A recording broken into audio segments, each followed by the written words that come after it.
Samsung এর এ series মানেই কিন্তু হচ্ছে একটা প্রিমিয়াম লুকস, প্রিমিয়াম কোয়ালিটি, এবং এ সিরিজ মানেই কিন্তু অফলাইন মার্কেটে বিক্রি হবে সব থেকে বেশি, এবং অফলাইন মার্কেটে এই ফোনটা কিন্তু বিক্রি হবে বা মার্কেটে কিন্তু কিং হিসেবে রাজ করতে পারে। বাজেট সেগমেন্টের ফোন স্যামসাং নিয়ে এসছে A07 5G, যে ফোনে কিন্তু তোমরা 6000 মিলিঅ্যাম্পিয়ারের ব্যাটারি, 50 মেগাপিক্সেলের ক্যামেরা, আরও দারুণ দারুণ সব ফিচার্স পেতে চলেছো।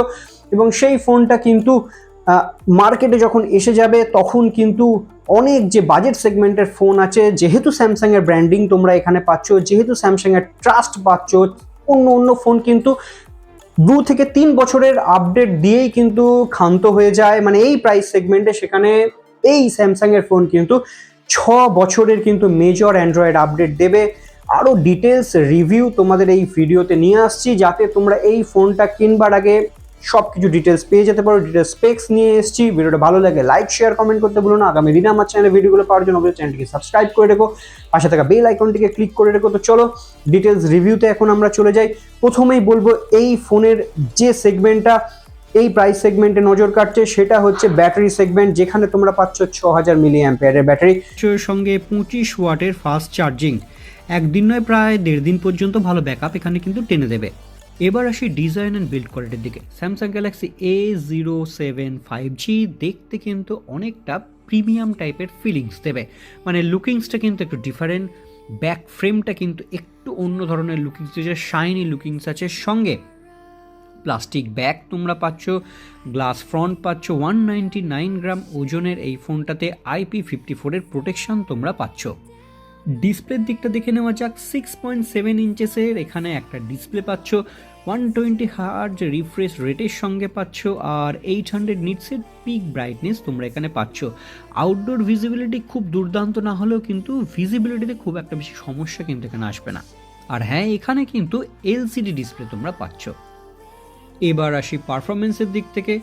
ফোনে ব্যবহার করা হয়েছে মিডিয়াটেক ডায়মেনসিটি 6300 ন্যানোমিটারের একটা processor, Android 16 out of the box, আর স্যামসাং দিচ্ছে 6টা মেজর অ্যান্ড্রয়েড আপডেট। এটা কিন্তু একদম একটা বিগেস্ট প্লাস পয়েন্ট হতে চলেছে এই ফোনের। বাজেট সেগমেন্টের ফোন যারা লম্বা ফোন ব্যবহার করবে একবার কিনে, তাদের জন্য কিন্তু বেস্ট অপশান হতে পেরেছে, কারণ এই রেঞ্জে অন্যান্য আদার্স ফোন কিন্তু 2 থেকে 3টে কিংবা ম্যাক্সিমাম 4টে আপডেট পাবে। এরপর আসি ক্যামেরা সেগমেন্ট। রেয়ার ক্যামেরাতে 50 মেগাপিক্সেলের সেন্সার পেয়ে যাবে।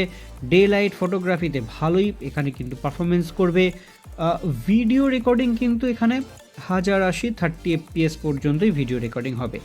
আর ফ্রন্টে রয়েছে 8 মেগাপিক্সেলের একটা সেলফি ক্যামেরা, আর সঙ্গে ভিডিও কল বা রিলসের জন্য একদম ঠিকঠাক একটা ডিসেন্ট একটা তোমরা ভিডিও এখান থেকে বার করতে পারবে। এবার আসি ফিচার্স ও সাউন্ডসের দিকটা। সিঙ্গেল স্পিকার থাকলেও কিন্তু কল কোয়ালিটি ভালো, আর সাইড মাউন্টেড ফিঙ্গারপ্রিন্ট সেন্সার রয়েছে, যেটা যথেষ্ট ফাস্ট আর অ্যাকুরেট।